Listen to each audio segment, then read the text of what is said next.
Going out there, what's going on? Just getting some stuff washing. But in between things, I just want to talk about Meta World Peace saying that he thinks that Tim Duncan is the greatest player ever.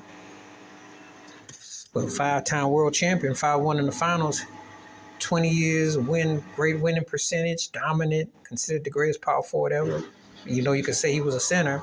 Um, Dynasty, scored a lot of points, clutch shots, clutch rebounds, top tier player. How do you really argue against a guy like that? Top five for sure. He stacks up nicely against a who's who.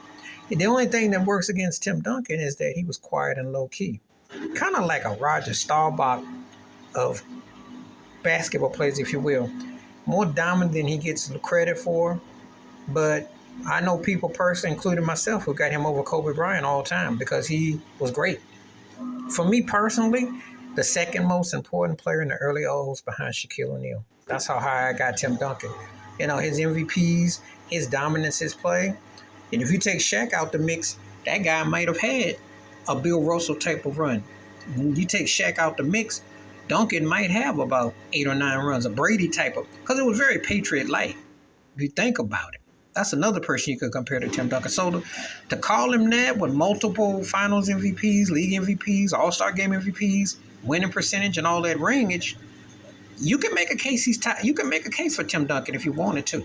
Because if you take out the flash and the sass and the attitudes and all the other stuff, he's as great as almost any player I've seen the last 40 years. I wouldn't have no problem. I always thought a lot of Tim Duncan. When Shaq called you the big fundamental, that's the ultimate compliment.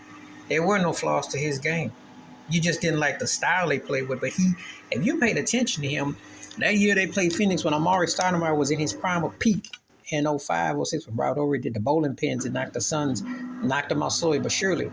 He was running against Phoenix and Nash. So Duncan adapted his game to what you do. It was like a Peyton Manning thing with Tim Duncan. So, he was that good. It's highly skilled. And with Parker and Ginobili and with Dave Robinson and Kawhi. Make a strong case. The guy won a ring in 3 different decades. Just putting it out there. Please hit like, subscribe, welcome thoughts, comments. And I do respond. Thank you. Wash your hands. Keep your mind clear. Watch out for another. And share the video if you like it. I'm out. Peace.